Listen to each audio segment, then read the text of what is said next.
مساء الخير. It's my pleasure طبعا to be talking in the annual meeting of the القصر العيني. My talk is about the inverted ILM flap technique under PFCL. Broadly, the indication for inverted ILM flap is to close two conditions. Full thickness macular hole, especially if it is a large hole, classically أكثر من 400 microns, and the other condition is optic disc pit maculopathy. Our target in a full thickness macular hole case is to close the hole, and the mechanism of closure is usually two factors. We fill the hole, and we create a scaffold for the Mueller cells to proliferate and to migrate.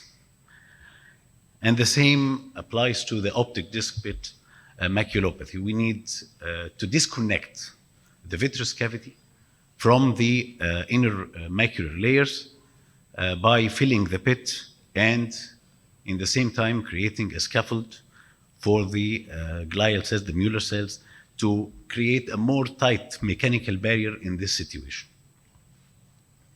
Let me display the technique. As in all macular surgeries, we start by inducing a posterior vitreous detachment, whether with triamcinolone or without. We inject the beryllium blue G stain, and then I inject the PFCL bubble. We start peeling the ILM, but not as one part. We direct our ILM towards the macular hole in a centripetal fashion all around, and we try to do the area of peel as large as possible. This is under the cushion of the PFCL. And as you see here, the ILM does not freely float because it is cushioned, it is pushed onto the macular surface by the PFC. And this brings more safety, feeling of security to the surgeon while performing the step. And in the same time, we enlarge the ILM peel as possible as we can. And then comes a critical step in the procedure, which is the fluid air exchange. We need to remove the PFCL bubble completely at the end without jeopardizing the ILM flap, because the flap may evert or it may become displaced completely with this step. What are the tics? We inject the stain first, and then we inject the PFC bubble. If we inject the PFCL bubble in the beginning, it will be very difficult for the stain to penetrate the bubble to reach the interface between the bubble and the macula. And in the same time, the PFCL bubble is just a small bubble that covers the posterior pole. We don't need a complete PFCL fill as we do in rheumatologist detachment surgery. The ILM flap is different because the classical ILM peeling is a circumcircular, I'm sorry. But in this situation, we do it in a centripetal fashion. We direct the ILM from all the sides to the hole. In this critical step, how to make sure that by the end, we remove the PFCL completely without jeopardizing the flap. We start gradually. We do not use a high vacuum, and we go gradually from the periphery to the posterior pole, preferably from the nasal side, until we make sure that the PFCL bubble is completely replaced by an air bubble that cushions the ILM flap in place. Here is one of the cases. And the OCT image photos here explain how we did it gradually for the Mueller cell migration. The second case is the optic disc pit maculopathy. And in this situation, we follow more or less the same rules. We start by inducing a PVD, and then we inject a stain.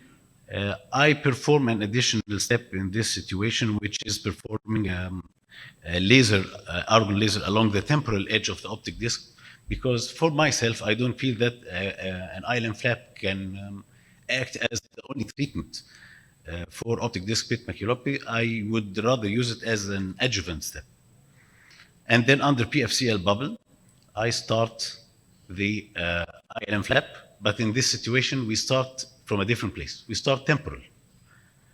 and I do an arcuate incision so that at the middle. معلش هستأذنكم دقيقة واحدة نخلص التكنيك ده.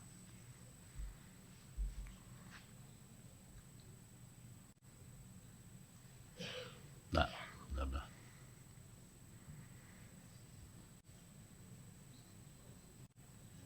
طب خلينا اوكي. Start. Yes. I start temporal, I perform an arcuate incision, and then I pull the flap nasally in a nasal direction. Please continue. بعد إذنك معلش عشان باقي دقيقة واحدة بس خلاص. And I go in a nasal fashion towards the optic disc. And then under the PFCL, I can make sure that I reach the edge of the optic disc and I start to gather and to position the ILM tissue inside the optic disc pit.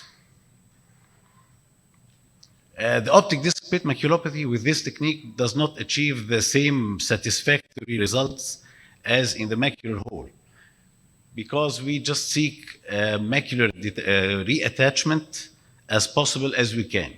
You see here in this patient, paradoxical results.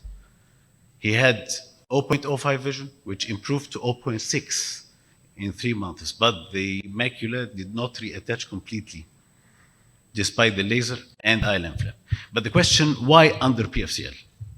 Because it is easier to invert the flap, less risk of eversion and displacement. But what is against is that it is an additional cost, of course, to the surgery. And in case the PFCL is not completely removed, it adds a foveal toxicity. But we weigh the safety and efficacy against the cost. And in case we are strictly cautious during the procedure, we can find a way out. Thank you for attendance and for listening.